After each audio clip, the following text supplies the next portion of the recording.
On this week's episode, we sit down with Ankur Gupta. A Haligonian at heart, Ankur attended the Halifax Grammar School before heading off to university, where he studied business and philosophy.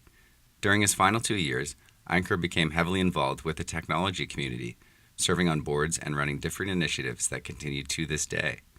Upon graduating, Ankur made his way to Toronto and was hired as a project manager for a technology firm.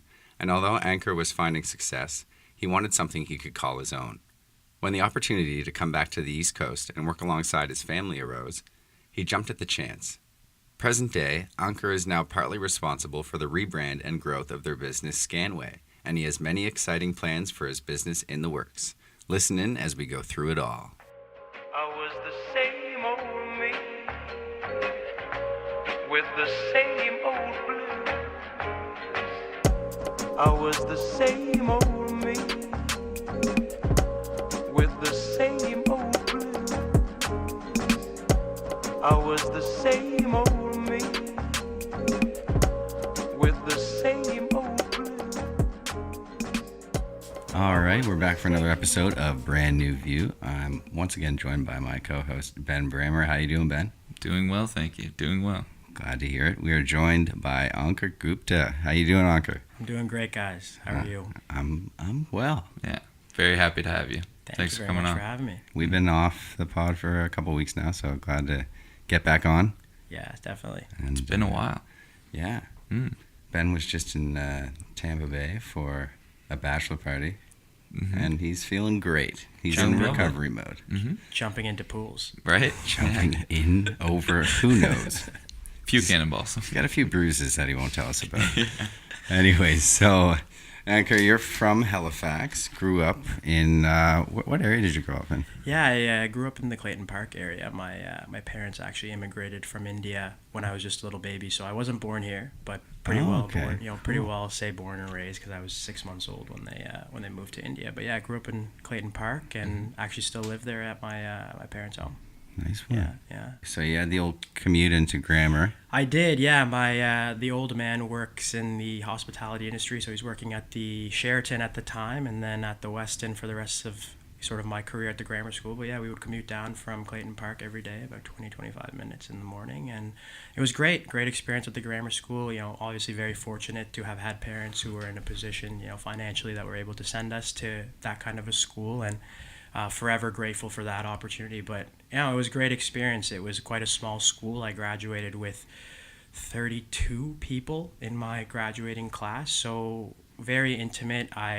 Some of the guys that I'm still friends with, I've known since I was 6 years old, attending the school. Some of my best friends are from the grammar school, so the relationships and obviously the education is not too bad. It's up there, isn't it? Yeah. It's all right. You get what you pay for. Yeah. But no, it was a great experience, and I'm very fortunate, as I said, to have gone there, and wouldn't have minded going to Halifax West, but grammar school, I guess that was what was written in my destiny. Did you find yourself gravitating to any kind of specific subjects growing up? Yeah, so funny enough, when I was growing up, I was definitely more into the STEM, science-y, math. I always excelled. One, because my mom did a lot of self-teach, would teach me ahead of the game sort of before, they would teach it in school. That was just kind of who she was and how I was drilled at home. In the regiment, I think, Indian parents a little bit, they like to push their kids. But again, it allowed me to be, I think, ahead of the pack, just plain and simple, when I was at the school. And they did open up a lot of doors, as I was saying. I gravitated towards the STEM subjects. But later on, I found as I grew older, I became more fascinated with a theory of knowledge, more a philosophical class that we had. And at the end of the day, I ended up doing a philosophy degree from Queen's.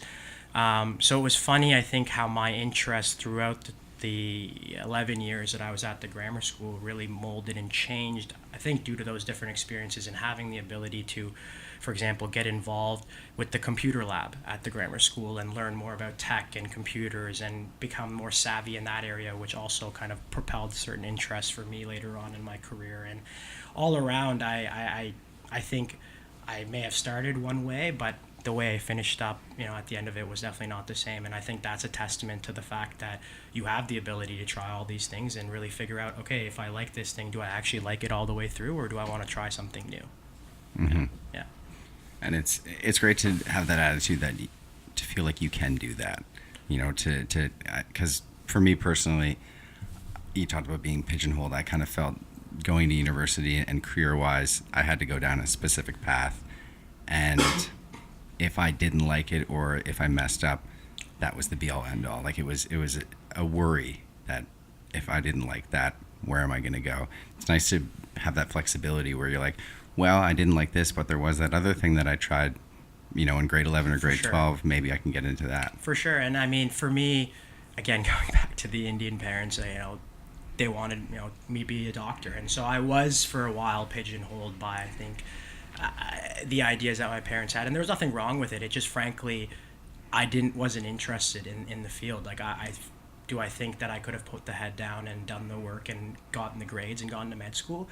I don't know. It's tough to say, but I think I would have definitely put the effort forward if I was interested in it, and I just never was from day one. And so it was always a constant struggle between me and them, of me trying to kind of open their eyes to the possibilities that there are other ways to be successful in the world, and for you to be proud of me of much success that I achieved without simply going down this very specific track. And I don't know what it is about Indian parents and doctors, but it's just the highest honor of respect, I guess, that you can have in society. And so I think they view it as, you tell anybody you're a doctor and you immediately get the respect that you should get, I guess, and if I'm trying to logically kind of justify it or look at it. But what I think that did do, them pushing me, and it taught me the importance of work ethic, and it taught me the importance of, doesn't matter what you do, but do it well and be good at what you do.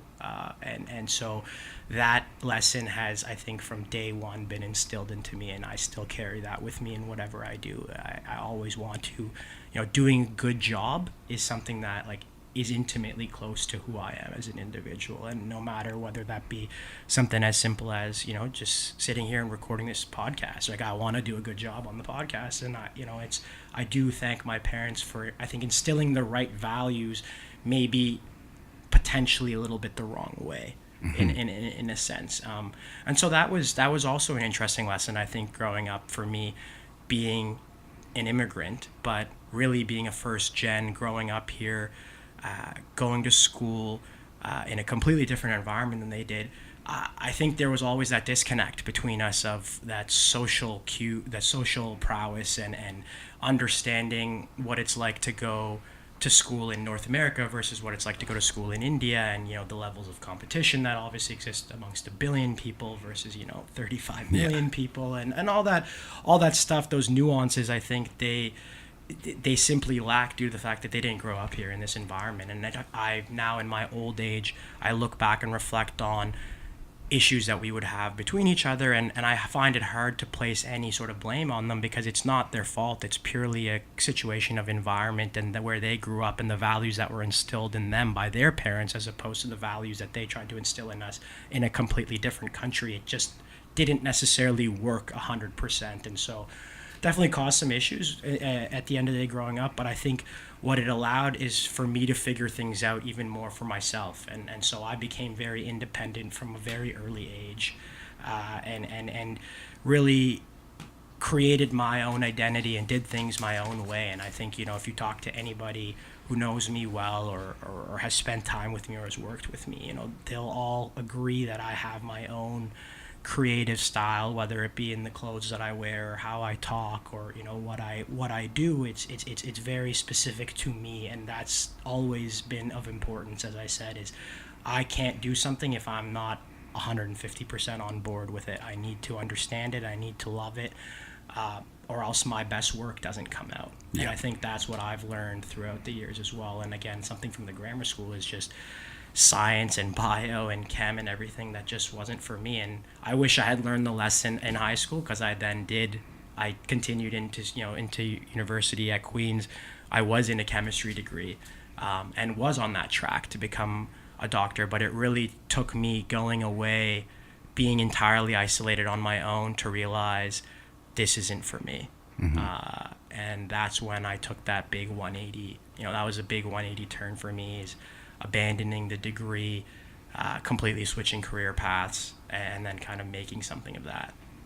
So I imagine that was a pretty big decision to make. Yeah, that was quite the decision to make. I mean, I feel like I'm a little all over the place with where I'm going with the story. Oh, that's okay. I mean, It's a good story. It's a great story. I appreciate I've that. been really enjoying it.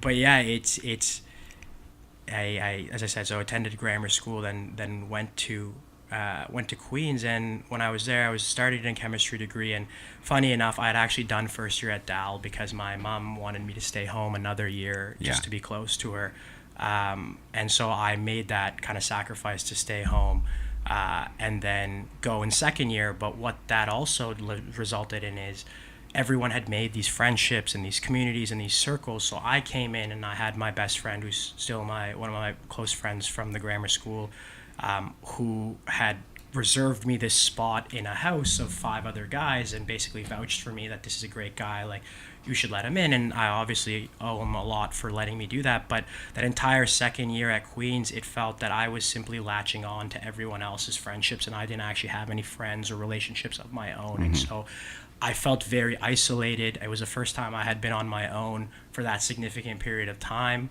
And it just created a really negative mental environment in my own head. I didn't like what the degree I was doing even further added to that fuel to the fire. And I've always been someone who likes to be involved outside of your main thing. So if school is your main thing, then I'm playing soccer and basketball, and I'm debating, and I'm working on my own kind of side projects here and there. But that's how I sort of function, is I need 3, 4, 5 things on the go at once in order to feel like fulfilled in different creative ways. Because I think also personality wise, if I've learned anything about myself, it's that I can be hyper focused in different areas, but I have a lot of different passions. Like, I'm really into design and, different types of, whether that be architecture, UX, UI, graphic design. And so I really love projects that I get to express more of a creative side on. And then I also still, like super heavy numbers and just going through Excel sheets and building a really good report. Like, I also enjoy that. So it's a lot of different balancing things. And what's great about Scanway now is that, I get to do that. But going back to second year, that was very tough for me, and culminating in coming home in December. And I just said to my parents, like, look, I really hate this. Like, I really feel stifled. I feel lost. I don't think that this is what I was meant to be doing. Like, I had always had good friends back home in Halifax, and then going somewhere where I didn't know anybody, I felt I didn't know who I was. Like, I really felt that lost. And I took another half a year, I would say, of that second semester to refigure everything else out that I thought I knew when I was going to Queens, but really didn't. So that second semester of second year, I made a distinct effort to get involved, to formulate my own friendships, and sort of laid down the groundwork and the seed work for a very successful third and fourth year at Queens. That was also during the time when I basically decided, I was doing a philosophy minor at the time, and that I wasn't going to continue pursuing this chemistry degree. And Queens offers this really great 3-year degree program. So I just quickly switched my major to philosophy, really enjoyed the subject as well, and figured that school wasn't going to be the outlet that was going to result in me having the most success that I wanted to have. And that was a key decision maker for me, because it allowed me to then focus on a lot of other extracurriculars, or outside of kind of the confines of school necessarily, to get involved, whether that be through internships or through different clubs or societies. And that's where I formed my tribe and community at Queens in my third and fourth year, was really getting involved with the technology community there, and building up sort of hub for individuals that were interested in startups and in tech and in innovation, whether that be through the maker space there, or starting the first hackathon that Queens had ever hosted. We would host this weekly speaker series where we would bring, different Forbes 30 for 30 speakers in, or different founders, just to share their story with students about, this is what entrepreneurship is like. This is what it takes to start your own company. It's not all rainbows and butterflies. It's a lot of hard work. And by the end of it, I can proudly say, the end of fourth year, that we were successful, me and the group of close friends that I made at Queen's, in developing that community of technology. And that's what when I look at my time at Queen's and I look at what I'm most proud of, I'm most proud of that we got, we were able to, like I said, create the first hackathon at Queen's, where we had 250 students for 36 hours just building and working on MVPs, and putting together project ideas. And now 2 years later, after my time, that hackathon has scaled to 600 kids now. And so that's where I see that I had a bit of a piece in building up that community there. And that was great.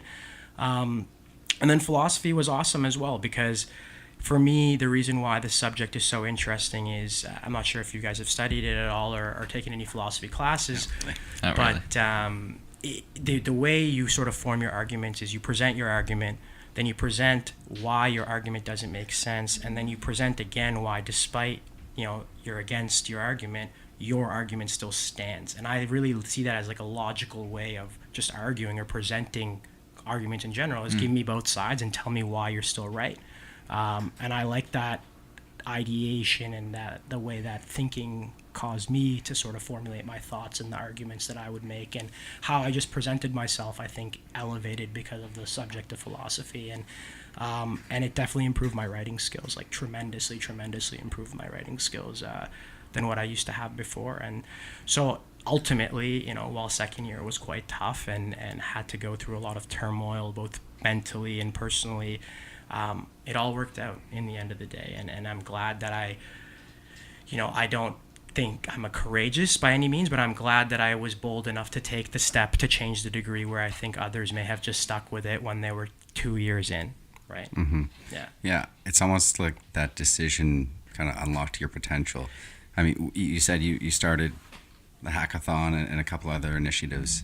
Before that, for those first 2 years, were you much involved with the school? No, I wasn't. And so the first year at Dal, I counted as a wash pretty well, just because I was living at home. So again, you don't really form those type of friendships. Most of the people that I was friends with were people that I knew of from the city. So it wasn't really even new friends. And and the whole reason why I had decided to leave Halifax at the time is 5 years ago, there was nothing 6 years ago, there was nothing happening in Halifax.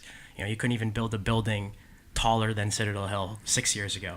So it just, for who I am and kind of what I've talked about, I felt creatively stifled here. I felt like I was stagnating. I wasn't going anywhere.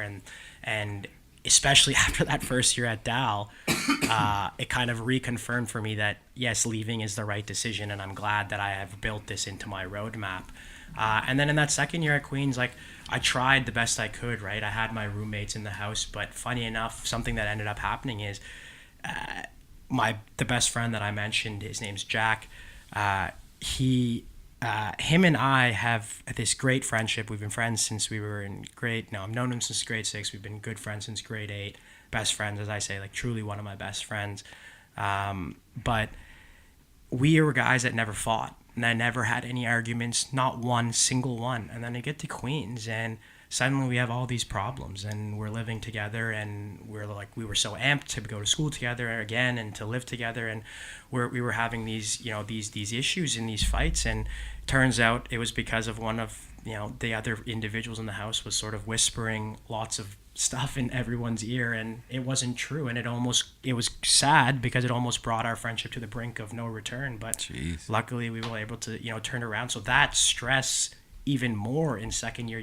The only guy that I know, and him and I aren't even getting along.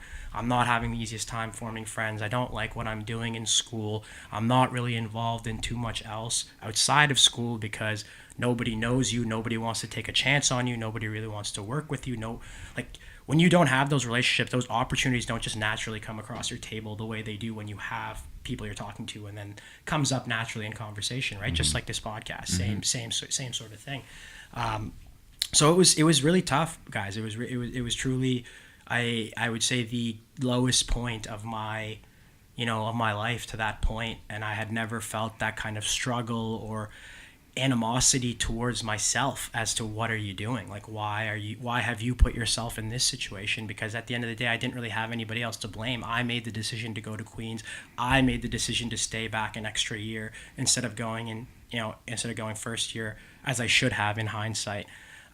So I just had to pick myself up from, I had nobody else. I had to pick myself up and basically say, look, if you're going to figure this out, it's going to be you. Nobody else is going to come do it for you. So that second semester, that was what it was all about. Figure it out, do what it takes. So I because I couldn't get involved with any societies, I started my own. I started my own club where I was able to form some friends, and it was small and it didn't do much, but it was a community that I could call my own. And it was for the first time something that I could call my own. And I used, I think, that as a springboard for me to do other great things in third year and in fourth year after that.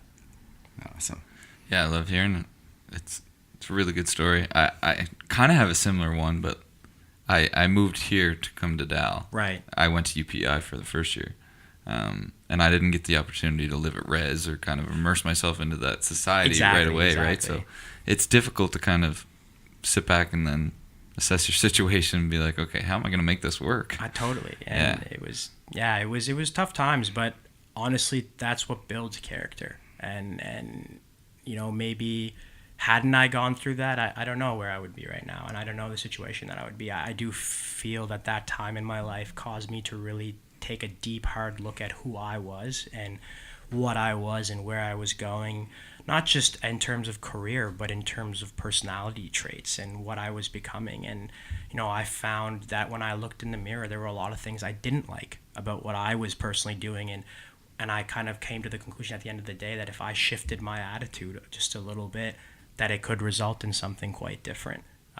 And it took a lot to get to that stage, because it's hard to change. It's hard to admit to yourself that there's something wrong and that something's not okay here. It sounds so small, but it's so difficult. It's so difficult. We're a stubborn bunch. We're stubborn.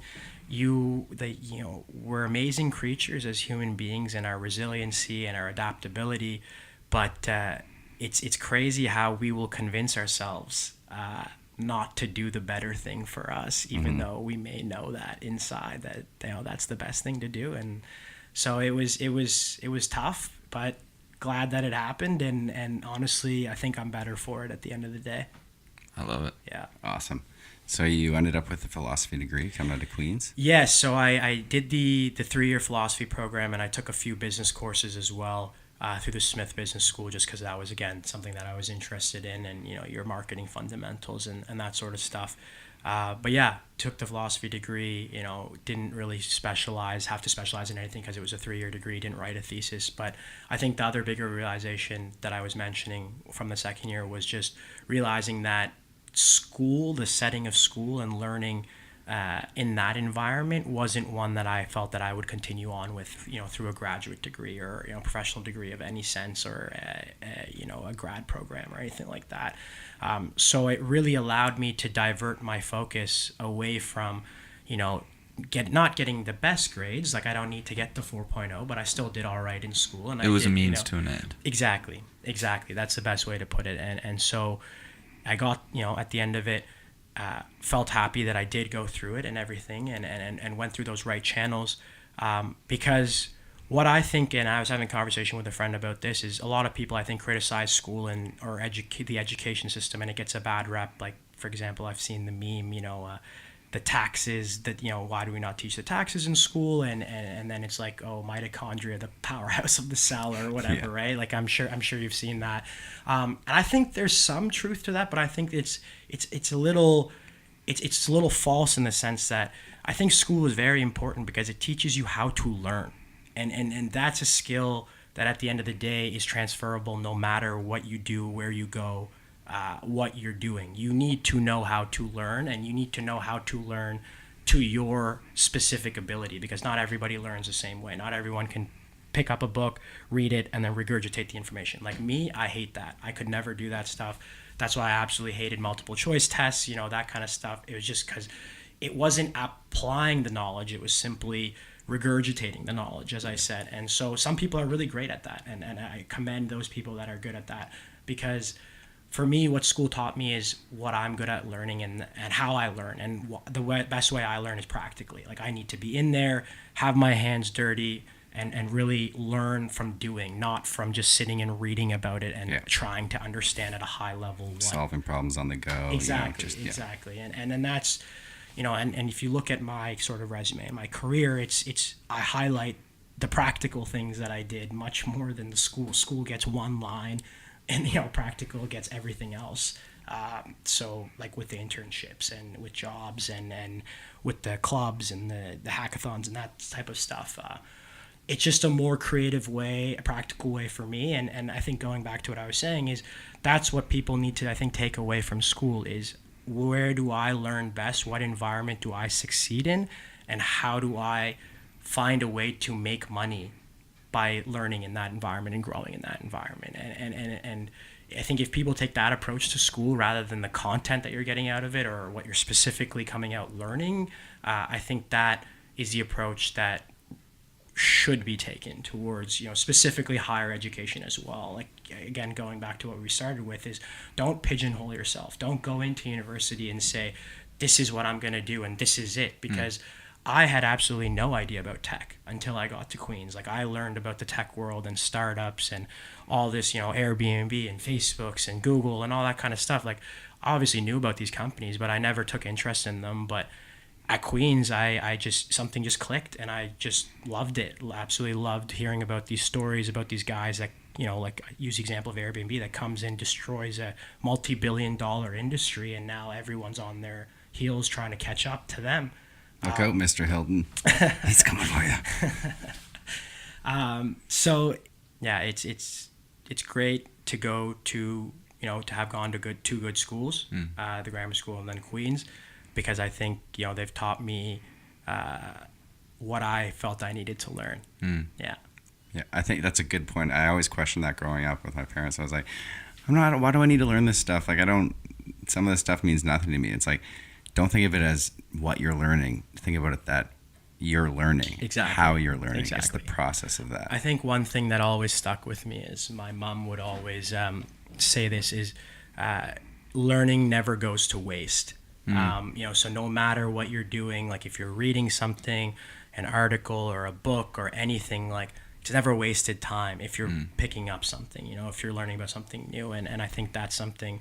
And it feels great whenever someone says, "How do you know that?" Right? To be able to just, pick up little tidbit random things. How don't you know that? Yeah, why don't you know that? No, I agree. And again, just another great, I think, lesson instilled into, myself and my sister is just that idea of constantly learning, like never shut the door on that, and never think that something is a waste of time, because you never know how or where or why that might become. And that's happened to me so many times now, and especially running my own business now, and it's just crazy where the overlap comes in just ways that you would never even expect or imagine.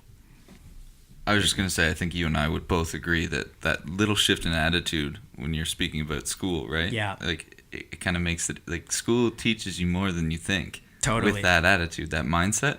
Yeah. So you just got to keep going, keep soaking it in, and it's really positive that you were able to do it. 100%. And for a long time, that wasn't the case. Like, I loathed many days, like, just going to the grammar school. Like, I didn't want to go. Like, I was like, why am I learning this stuff? Why, I don't want to be here. And it sort of sounds like I sound like a spoiled, privileged brat, saying, like, why, complaining about going to the grammar school and getting that education. But I think, like I said, it took that perspective, going away, being on my own, to really take a look at holistically, like, what I was getting from school and how that was going to help me in the future, and applying that knowledge to myself again, right? And I think if I'm honing in on a theme here with school or with what I've done so far in my career, is really taking the time to intimately understand who you are. And I think that as a skill or even as a trait is sometimes that I find people lack, and it's unfortunate, because that's when I think you see those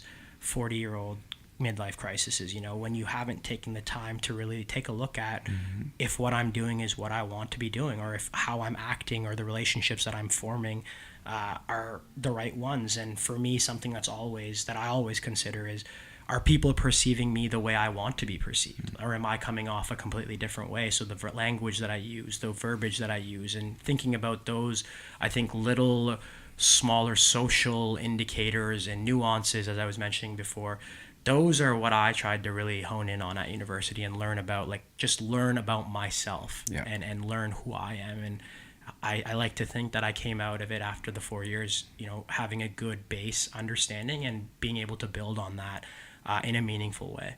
Yeah, I think it's just so many people are, and this is somewhat of a generalization, but they're born into a path that's already been created for them.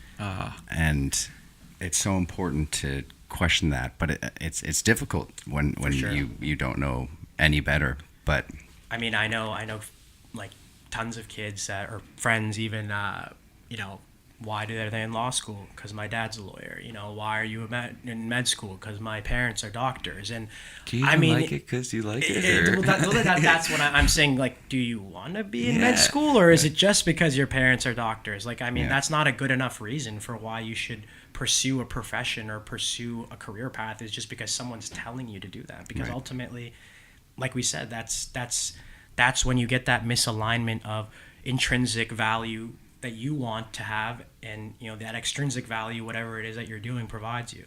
Yeah. You can explore your creative outlets and stay on path, stay on route. Completely. Right? You don't have to get off. You don't have to get off. In your example, you switched schools. You had a rough first, going into the second, still on the same route. So, you did, right? Another good piece of advice that I've had is nothing works linearly. No. Right? Like nothing is linear, and if you think that it's just A to B to C to D, like that's never how life works. Your route. Exactly, right? You go A, B, maybe you're back to A, and then you skip to C because you don't need to be at B anymore. And so that curve path is what you need to, I guess, you need to envision yourself within in order to kind of achieve that. What I like to think is just personal success, and that can be defined many different ways for that can be financial, that can be building something that's really your own, or very different what personal success means to people. But ultimately I think that's what everyone is striving for, right? Is to gain that definition of what does success mean for me, and what am I satisfied with doing in order to get to that stage. Definitely define success on your own terms. For sure. Whatever makes you happy is what makes you happy, and find that happiness and define it however you wish. And it's funny you mention the happiness thing, because I think that's I equate the two. Yeah. And that's something that I think in the last year of discovery has come about. I'd say the 2018 was another difficult year, a transition year for me, which we can get into a little bit later on, but again, it was just realizing that I hadn't actually been truly happy in quite a long time. And I didn't even know that I wasn't, if that makes sense in a way. It took something really bad happening and struggling again to go through that to figure out that I'm not happy. I'm not happy with what I was doing. I'm not happy with, again, I looked in the mirror one day and just didn't like what looked back. And that I use that analogy a lot, because to me that's how I see these big changes that I've gone through in my life. It's not just all of it. It's not something that I just wake up one day and it just clicks. It's over a period of time it builds, and then finally it clicks after that. It's not just something that's instantaneous. It doesn't just come to you.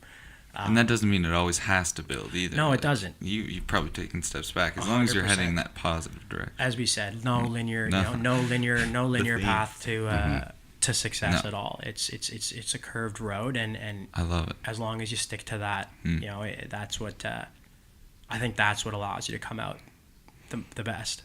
Yeah, I think you have an innate ability to be able to look at it like you do. Right, being able to look at yourself in the mirror and for sure. Okay, something ain't right. Let's do this. Yeah. Like, not a lot of people are able to do that as well. It's one thing to do it. It's a skill. And it's definitely it's a something completely different thing to apply it. Totally, and it's not something I had. For a long time, I was just doing what I was told for a very, very long time, and again, I don't. There's no blame to be put on anybody's side. It's just the environment that I was raised in, and the discipline that I think I was taught. And so I was very focused on, one specific area and only looking at that. And it took me to say, hold up, like, wait a second. Like, there's more to the picture here than what I'm seeing, like I just pigeoned the horse with the blinders on, like, and that's how I see a portion of my adolescent life, how it was going. And if I were to go back and do it again, if I was to tell, my grade 6 self or grade 8 self, like, again, like, think about it, all I would say is don't do that. Don't think that you have to do this specific thing. Be open and don't be scared. Like, don't be, as you were saying before, like, don't be scared if you don't have all the answers, because that was also me for a long time, is, I have to get good grades now or else, like, in 7 years in med school, like, I'm not going to get there. And it creates a very almost negative energy within yourself when you're 14, 15 planning for 25, 30. Like, that just doesn't make sense. You got so much else to worry about at that age. Exactly, right? I'd go back and be like, good news, bud. No one has all the answers. No one has it figured out, right? And my parents don't have, nobody's parents have it. Like, at the end of the day, they're just older adult. Like, they're just older, like, in older age. versions of what you are are right who now. you are right now. Like, and, I wisdom, think, I don't know if this is the right idea. Like, I'm just doing it because we're doing it. And I think once I grew older, I realized that they don't have all the answers. They're also figuring this out, and they're also along this journey just a little bit further along. That's it, right? And so to lean on them to think that they're going to tell you what to do is a bit foolish, and I think a bit childish way to think, right? Mm-hmm. I think, or sorry, you go. No. Well, I think it's just, growing up, you have your parents, your teachers, your coaches, society. It's a lot easier to lean on them, right? Let them define you and the path you're supposed to take, as opposed to defining that yourself, because that's hard. That's a lot of work. That's figuring out yourself. There's just so many factors that go into it, right? Like, especially when you're trying to figure it out. It's uncomfortable too, right? It's not. It's easier to lean on other people and just go along with the flow, right? And what everyone else is telling you to do. Hey, you should do this. Hey, you should do this, and sort of mindlessly following along that path without giving it a second thought. It does. You can argue that it creates less turmoil within oneself, as you already know what you're doing and you're kind of just doing it. Yeah. So going that opposite path and taking the time to figure out who you are and look at sort of the different angles of your own life is not easy, as you said, and it's definitely a skill in itself to get to that stage and to be able to look at yourself and say, this is not okay, this is not right, I need to do something about it. And then obviously a whole nother thing to actually do it. Yeah. It's like, okay, how did I define happiness again, or success, or whatever it is I'm looking to define in this life? Yeah. And how can I get back there the quickest? And then how can I act upon it the quickest? Yeah. And then how can I get back there the quickest? Yeah. It's like a lot going on there. Well, it's just those are the steps we would suggest, or that we've kind of compiled here. Definitely. It's not about, as cheesy and cliche as everyone says, like, it's not about the destination, it's about the journey. And that's what I've come to love, is that there's going to be ups and there's going to be downs and there's going to be good days and bad days, but if you stick with it, you'll find yourself in a place where you were meant to be. And these corny or cheesy lines that people throw out have become more and more kind of somehow relate to me now more, and I say them as I'm a little older. But the other thing is, things happen for a reason, and that's another one that I really really believe in now, is that you might not see it at the time, but things happen for a reason. And and what my dad adds in is, things happen for a reason, and generally a good reason. And so that's the other, I think, product of my situation and where I've grown to, is things have happened and they've not always been the best, or they haven't been great. Like the Queen situation, it could have been obviously better, but I think I made the best of a bad situation that I, again, ultimately found that I had put myself in. So I had to pull myself out. And I think taking that ownership and responsibility for my own life, that it was going to be me and it wasn't going to be anybody else, is what ultimately propelled me to make those changes, as opposed to waiting for those changes to come to me. Yeah, definitely. You've got to take that initiative. Yeah. It's a great approach. Yeah, I think we come to these crossroads a lot in our lives, where sometimes the right decision is the harder decision to make, where a bit more work is going to have to be put in, and a lot of these crossroads have to do with who you are as a person. So I think it's important to talk about these things so you can recognize when those situations arise and how you can approach them the right way. For sure. And I think, moving on from beyond Queens and working in Toronto, then after that, for me, the next big transition after that second year was deciding to move back home. And after working in tech and being super passionate and gung-ho, I was working at a fintech startup, living downtown Toronto, feeling great, going to concerts, going to basketball games, living that, the Toronto lifestyle and really engrossed myself into that. And it was great. It was fantastic. I, have no issues or anything again with it at all. But, the opportunity to come back home and work with family, specifically work, alongside my dad, arose. It was hard to turn down. It was hard to say no, especially with everything happening in Halifax and the growth that almost the city had achieved and, I guess, undergone this sort of journey that we were talking about over the last 5 years as a city, really figuring itself out and trying to reestablish the identity of what was really a dead town at the time into what now is a hub of the east coast of Canada, which is quite remarkable that that's happened in just 5 years. A lot of growth going on. Yeah. It's nonstop. Yeah. It's exciting times. When did you move back to Halifax? Yeah, so the opportunity with Scanway came up in August 2017, and I was working in Toronto at the time at the fintech that I mentioned, and I had come home for a weekend in September just to visit the family. I hadn't been home in a while, and we had taken over the business at that point, and my dad just painted this picture and sold me on this vision. I had always wanted to be my own boss at some point and start my own company. My plan was to do it in 5 or 6 years later, once I had built up my sort of skill set and my experience base to a point where I felt I could meaningfully start something and actually be successful at it. But he sort of sold me. He said, look, you're 23. The world is your oyster. You can stay in Toronto if you want to and continue to, build your career there. But I want you to come work beside me and grow this company into whatever we want it to be. And I couldn't, and at the time I was with a girl that I had been dating for 2 years from Queens as well. And so that factored into the decision a little bit.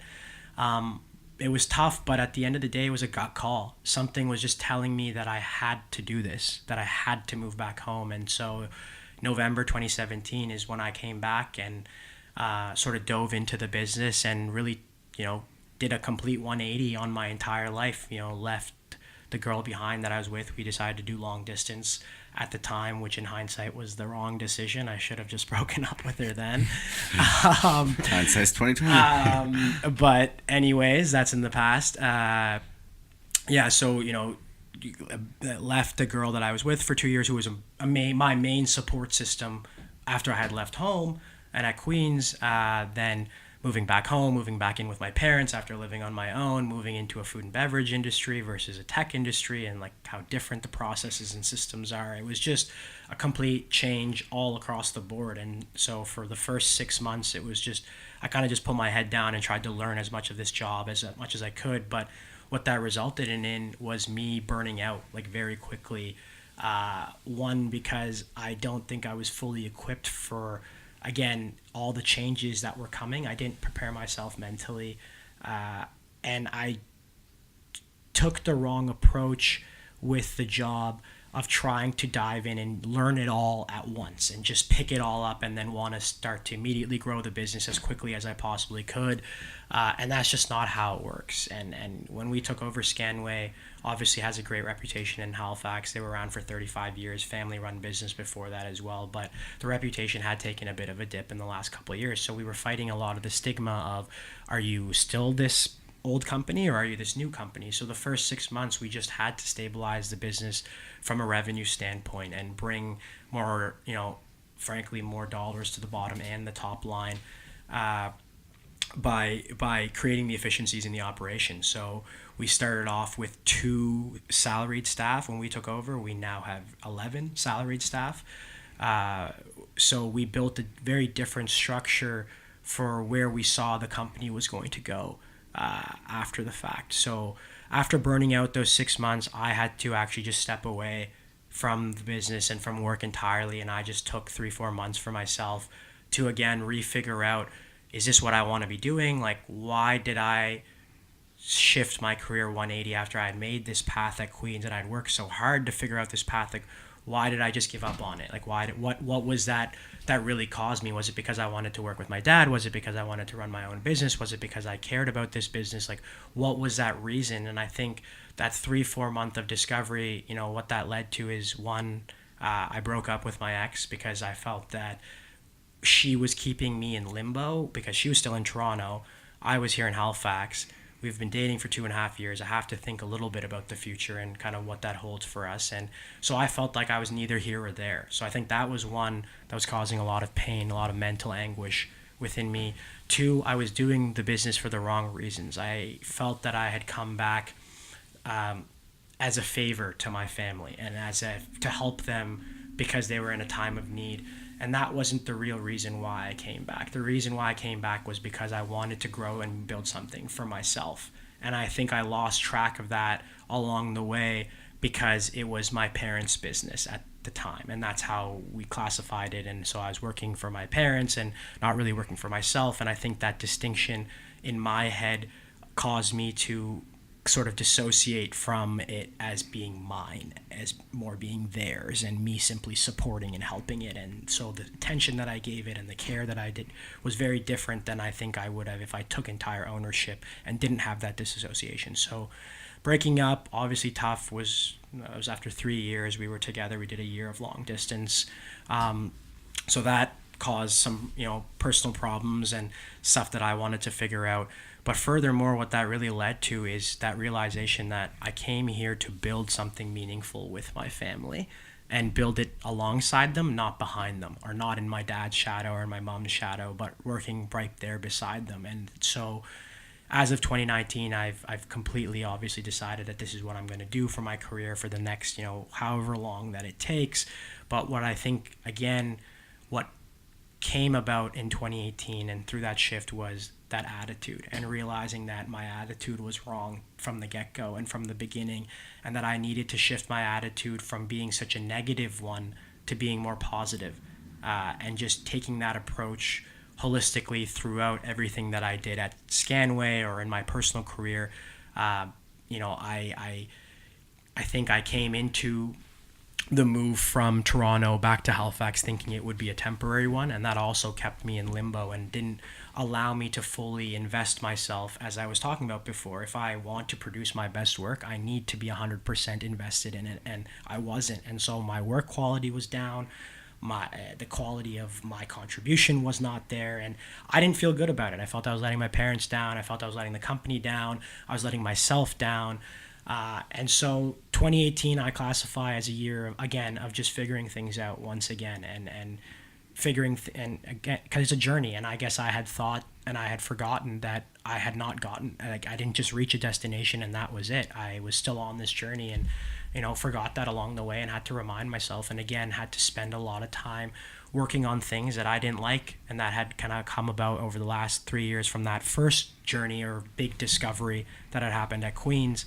And do that again and kind of use what I did the first time, analyzing, reflecting, writing a lot, like thinking and just kind of isolating myself and really coming to the conclusion that I can't be here or there. I need to dive all into this business if I'm going to be successful, if this is going to be successful for me.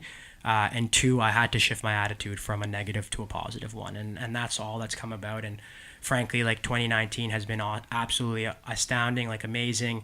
I'm the happiest that I have, frankly, been in a very, very long time. The business is doing great. I have built a very different relationship with my family now than I used to have when I was younger.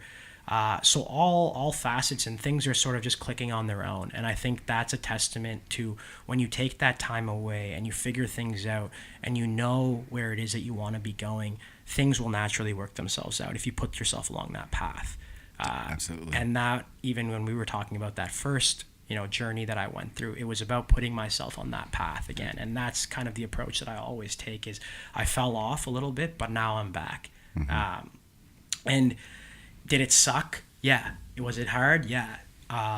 Were there tough times? Yeah. And, did I felt like I would not get out of it? Yeah. For a long time, it felt like it was just going to be cloudy and gloomy, and I wasn't going to be happy, and that wasn't something that was written in my destiny or for me. And, thinking these negative kind of thoughts, and that's just not the reality of how life works. Everyone can be happy and everyone deserves to be happy. It's simply, you need to take the time to find out what it is that makes you happy. And I hadn't done that in a while again. And I'm glad that, everything that happened again, I never look back on my struggles and say, why did this happen?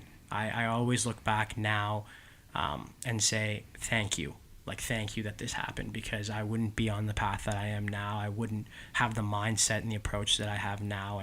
And frankly, I know that there's going to be more ups and downs. There's going to be much more, there's going to be many more downs. I even think that if you really look at it, there's a lot more downs in your life than there are ups, there's a lot of, the wins are obviously, they stay with you and they stick with you, and you hone in on those, and that's what you define yourself from. But it's really those down moments that build character and that really show a true testament of who you are as an individual and what capability you have to pull yourself out from rock bottom and rebuild and repackage yourself to a point that you can, again, look in the mirror and say, yeah, I'm happy with who I am today. I'm happy to be awake. I'm happy to be alive. I'm happy to be doing what I'm doing. I'm happy to be here, right? Couldn't agree more. I know, right? Yeah. And it's certainly a journey to get to that point. And you, like we said, there is no finish line. You're always, balancing and figuring yourself out and adapting, changing that if you need to. Yeah. But it's nice that you've now recognized 2 moments where you've had to take your time to analyze things, get back on the right track. And you expect to potentially encounter that in the future? And I think I would be naive to think that wouldn't happen again in the future, right? It's gonna happen. It's gonna happen, right? And things every aren't year's linear. a transition year. Things aren't linear, and so I don't know what that next is going to be. But I think now, having gone through 2 major transitions like that, I'm better equipped on how to deal with a situation that is not comfortable or that I don't feel right in, or an environment that feels wrong but is not wrong. It's my attitude that's wrong. And so I do, I do this thing where I do a quarterly review now, every 3-4 months of myself. And so I'll just take an hour out of my day every 3 or 4 months, and I'll just reflect back on wins and losses and how I felt in terms of mood, and what I thought was the most successful thing from that period. And I'll write that down in a book, and I have that kind of all saved up. And I've been doing that now for about 2 years. And so I have almost 2 years of reflections to be able to look through in that way and see where I've grown and see that journey and that path. And I think that putting it down on paper is what has really helped me, I think, hone in on specific aspects that maybe I was missing or grazing over when I was simply just trying to iterate that through that in my head. Yeah, I also agree with that. I mean, throwing it on paper so that you can reflect on it as you will. And that kind of reminds me of a guest we had on a while back, Joel. He has a platform for mental health called Tranquility, and it's one of the things is having a journal, writing down what's making you anxious right now. What can you do to make the situation better? And yes, you already have that knowledge in your head, but in that situation, your brain's not operating on it's 100%, not calling upon it, right? And it may away. not be able to recall that, so you pull it out, and there it is in writing. It's also kind of amazing, I found, what sticks once you write it down on paper, and how it kind of pops back at you, right in your face, as opposed to if you're just thinking about it in your one extra in your point, own head. right? Yeah. It's just you can think about it all you want, but if you throw it on paper, you've got 2 things to go with now. Yeah.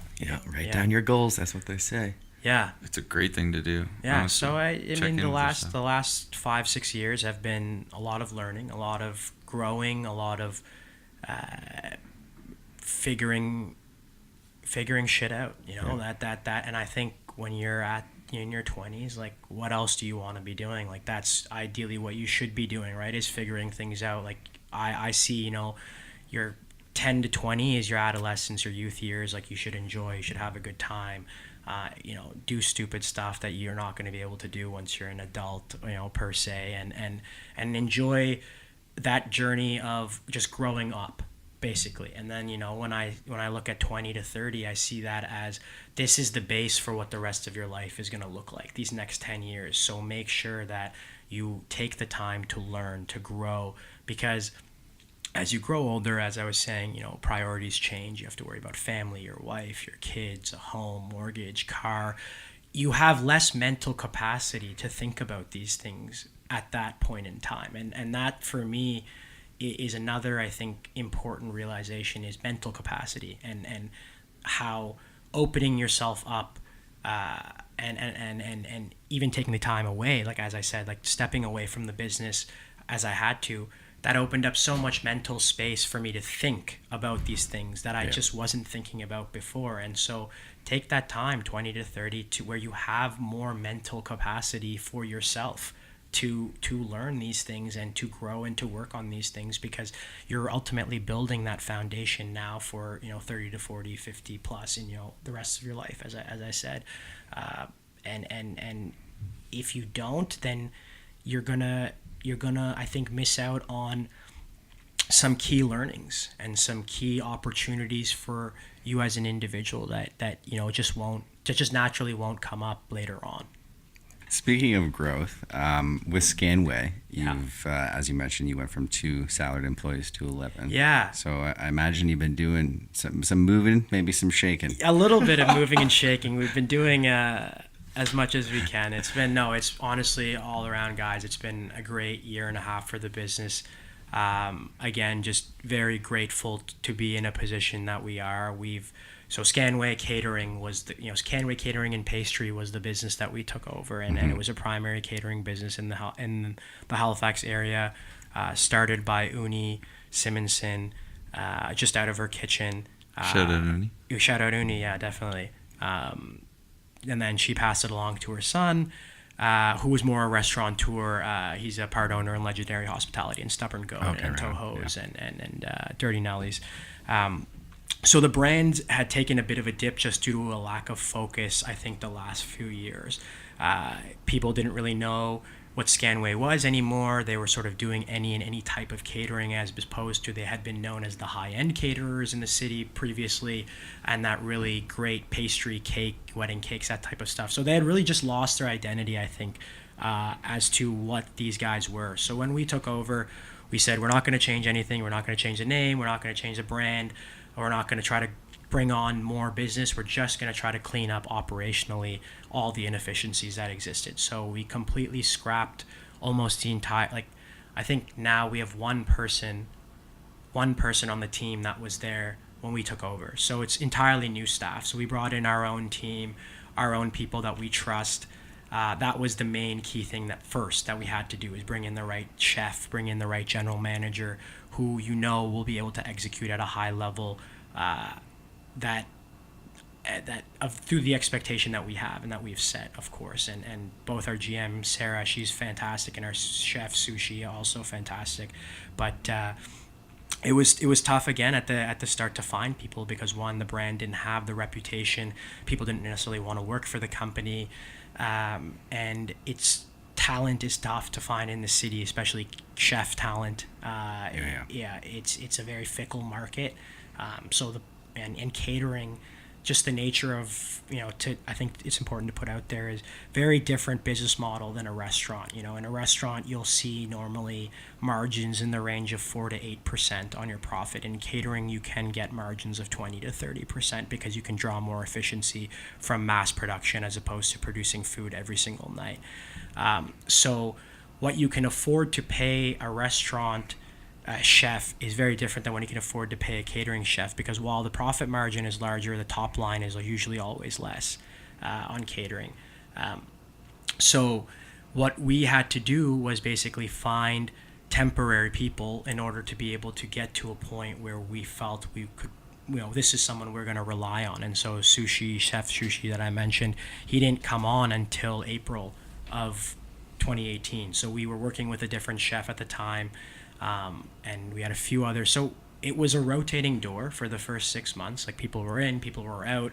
I was working as a driver. I was doing Costco runs 10 to 15 hours a week. I was in the kitchen chopping up onions. I was serving. I was bartending. Pretty well anything and everything that the business required from an operations standpoint. You Sounds like an owner to me. You had to. We just had to do it. But what came about great from I think those 6 months is we were able to stabilize the operation. We were able to change over all the menus. We were able to elevate the product to a level that we were satisfied with and that we were comfortable with. And so after that 6 month period, we really started to look at growth strategy. And okay, so what does this company look like the rest of this year and 2 years and in 5 years? And what really came about is we didn't want to be the 10 to 20 person soup sandwich caterer. That's not what Scanway was originally, and that wasn't what Raj, my father, and I's vision for what we wanted to do with the business. So in April last year, we really fundamentally shifted away from a B2C, more personal catering company to more a B2B business, where we third-party food and beverage exclusive provider for hotels, golf courses, marinas, and any venue that wants to offer food and beverage as an amenity to their space, but that isn't their business model and that isn't their expertise.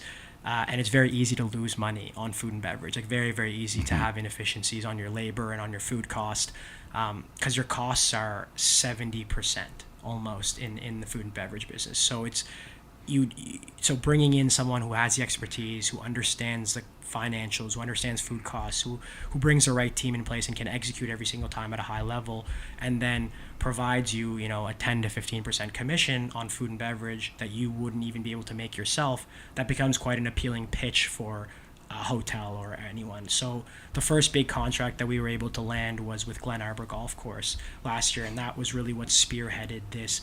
We were like, okay, if we can do this and they're interested in this model, then there might be other people out there that are also interested in this model. So when we took over, we had 4 exclusive partnerships that Scanway already had before us taking over. We are now at 10.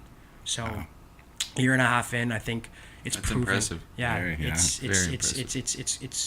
it's quite remarkable, honestly, how the market has responded to that third-party food and beverage model and really becoming more a B2B business as opposed to a B2C business. It's allowed us to become very concise and defined in the type of business we take on. We now are in a position where we can turn down business that we don't want to be doing or we don't feel deserves our attention at this point in time, because we're just focused on other things, frankly. And so that was what it was, a big business model and business strategy shift in 2018 around time of April.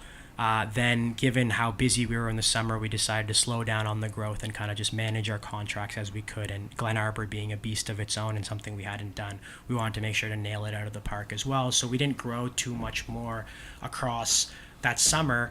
But then the next big focus, I think the project was the rebrand. And can we show people now from a look and a feel, our product stands out and people know that this is different, but now we want the world to look at Scanway as a brand and be able to tell that this is different as well. Yeah.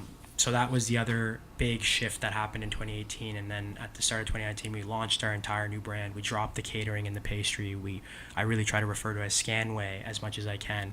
And if you've seen our logo, you have the kind of established 1971 reestablished 2017 to give homage and pay homage to Uni and for what they started 35 plus years ago, but also to let people know, hey, this is a new company as of 2017. And we felt that keeping the brand added enough value to us as a business because of the reputation that it had in the city, that we didn't want to change over the Scanway name, but we felt if we changed everything else, the team, the service, the product, the look, the feel, the story, that would do enough to let people know that this is a different company. And we think a year and a half in, I don't think anyone is confused about the fact that someone else is running Scanway.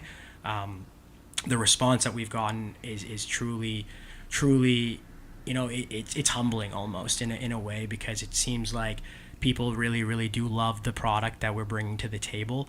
The food philosophy, or the big approach that we took when we took over Scanway, was, we felt a lot of people went to catered events and came away with dry chicken or rubbery chicken. The food was never really that great, and we just felt that there were too many people going to events where there's catering offered and the food is not of quality. This has to change. So yes, we charge a higher price point for our product, but that's because we source better ingredients, because we bring a better service to the table, and we find our customers are willing to pay for it because they can't get that anywhere else in the market. And so we found and slotted into this very niche, I think, high-end third-party food and beverage catering, and that's where the catering business is at now. But the more exciting stuff, I think, that's come about in terms of growth in 2019 is another shift to where we said, okay, look, we have catering and we've stabilized catering. We manage a cafe on Grafton Street.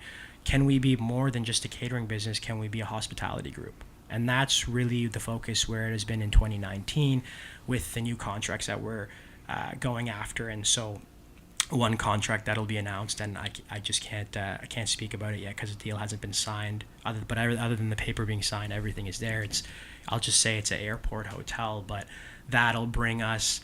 That'll not only be our biggest contract to date, but it also will provide us with another cafe that will be opening up there, a 10-item a la carte menu, with your burgers, your steaks, that sort of stuff. And then also we'll create a takeout option and offering that they offer at the hotel that we will now be servicing as well. So we're creating new business lines through these third-party contracts without taking on more liability of having to open a cafe ourselves. So we're now managing B2B catering contracts, we're managing cafes, owning and operating our own cafes, down the bigger pipeline, potentially a restaurant idea. And then the bigger 5-year map is distribution, retail distribution, of sauces, chutneys, and Whole Foods. But then also, again, B2B distribution of hors d'oeuvres, like prepared hors d'oeuvres for other chefs, so that they don't have to be prepping that in their own kitchen. So it's a quite ambitious, I'd say, like 2 to 5 year roadmap. And it's been great so far, like a year and a half in.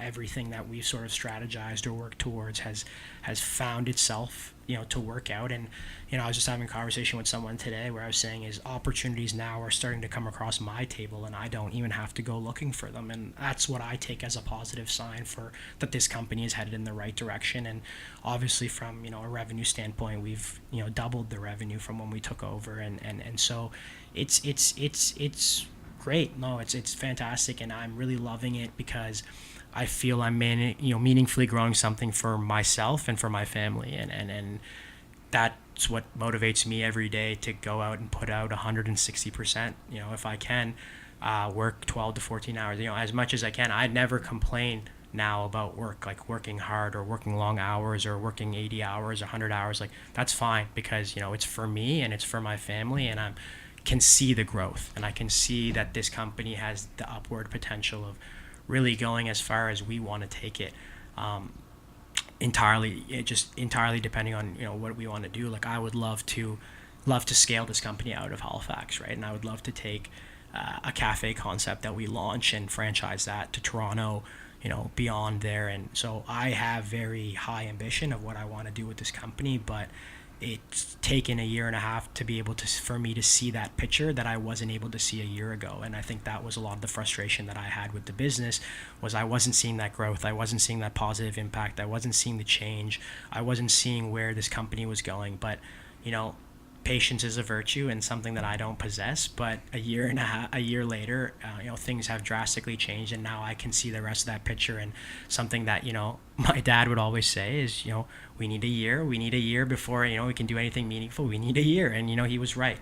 He was fully right. And again, he's the expert. He's the chef by trade, and he's worked in the industry for 35 years now. And so for me, even moving back home and taking on this business, it was very low risk, knowing that I was working against, right beside someone like that who has that much experience in this industry and has a proven track record for success. And so I knock on wood, but, I don't think that him and I make a great team. People respond to the very different dynamic that we bring to the table. He's old, old. He's old. Sorry, Dad. It was a good relationship. Yeah, it's over now.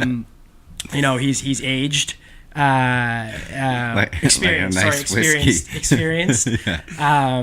No, like tons of experience in the industry, but more traditional, straight shooter type of guy. Closed off, doesn't have like a lot of friends, that sort of thing. Not a very social guy, and I'd say like I'm very 180 opposite to what he is, but then we're also very much the same. So I think we play well to our strengths and play well to our differences.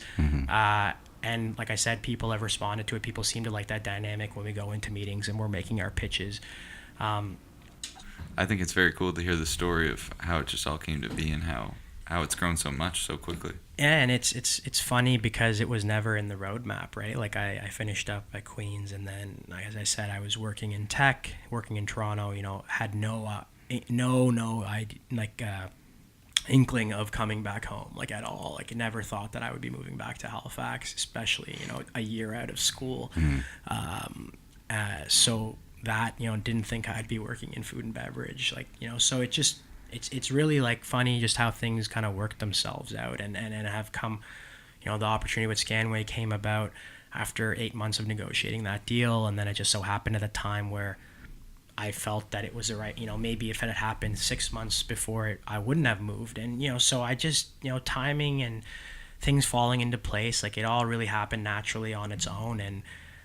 And as I said, when I made the decision to come back home, it was a gut call. It was just something was pulling me and telling me that I had to do this, and I'm so glad that I did, because even last year for a long time I was considering just moving back to Toronto and not staying with Scanway because I was just unhappy, and I thought that was the reason I was unhappy was because I made the move back home and because I was working in an environment that I didn't want to be in. But again, that wasn't it. It was attitude, right? It was my attitude was completely off for this business, and I didn't think I valued the opportunity for what it actually was and what a great platform that my parents were giving me to kind of not work for them again, but work beside them. And that respect, I think, in that relationship that my dad and I have formed over the last year and a half, that has also allowed me to feel more comfortable in the role because I think he fully trusts me and fully is willing to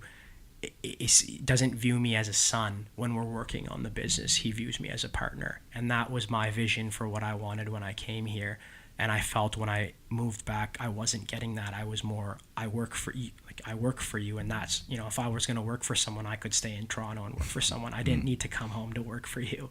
And so I think that's been learning for him as well. And it's amazing, a guy who's 56, he's not an old dog. He can change his tricks, and he really has changed himself so much.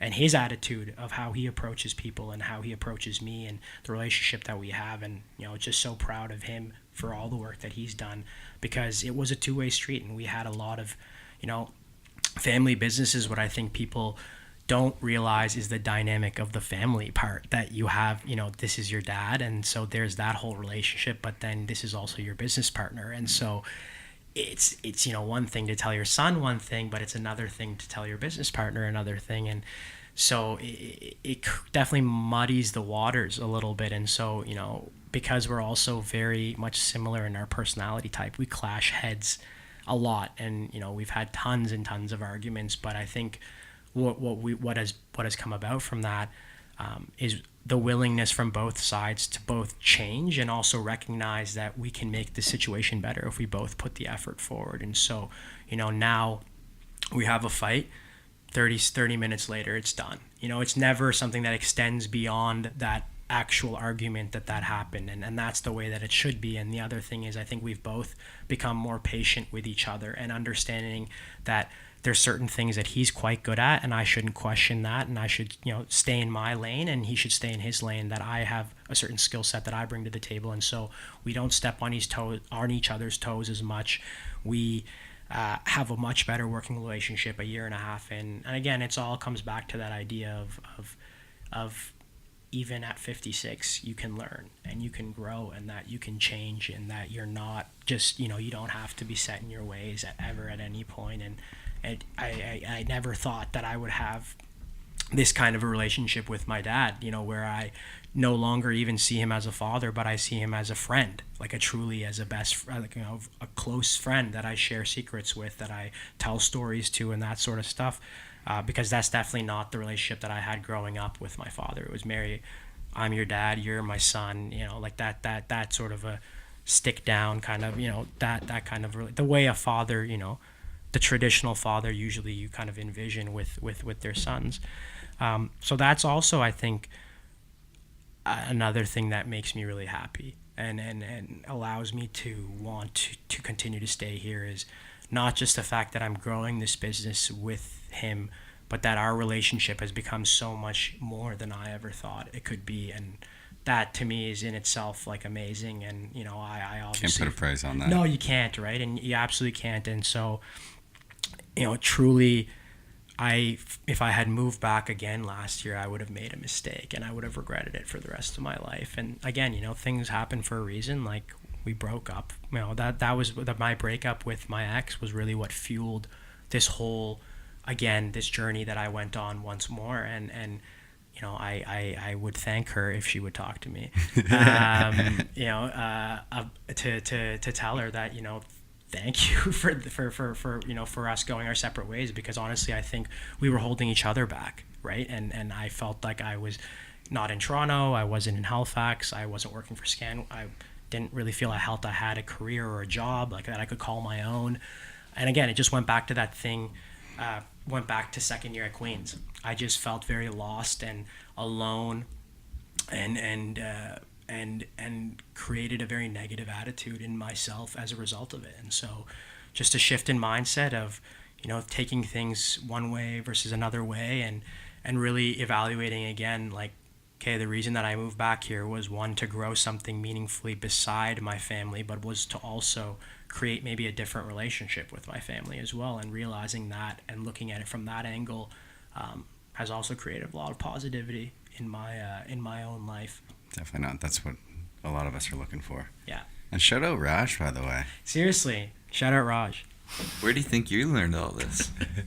Raj. I mean, that's the thing, right? And I think as you grow older, you come to appreciate how much you actually pick up from your parents, whether that be directly or indirectly taught from just their behavior and their mannerisms. And I would obviously never wish to have any two other parents, and everything that they've done for me is something I always say to my dad is, I could be a gazillionaire and I would still feel like I'm in your shadow, because the guy at 18, nobody has left his house. He sleeps in a in a room this size with 6 or 7 of his brothers or sisters in a clay house in a village in India, remote village. Leaves at 18, to go to the Middle East to work for himself, and then is supporting his family because his family, financially weren't well off from 18 years old. Wow.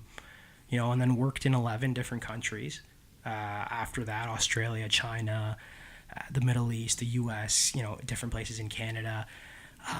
It's kind of remarkable to me to see what he built from where he came, and I just always feel in his shadow. No matter what I do, no matter what I achieve, I don't think I could do that. And then not only then, to leave on your own, but then to get married, to have a son, and then move halfway, was living in China at the time, to move halfway across the world. You don't know anybody, with your wife and kid. You don't have a job, just move because you want a better life for them.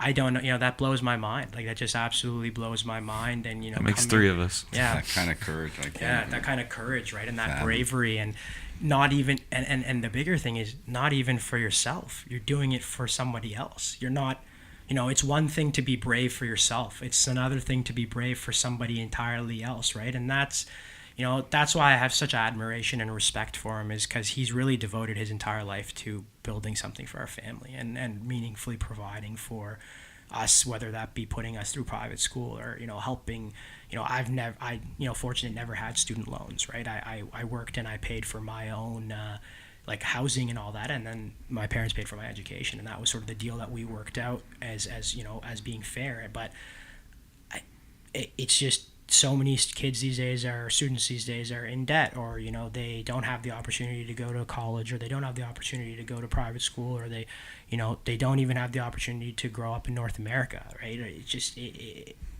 I won the genetic lottery.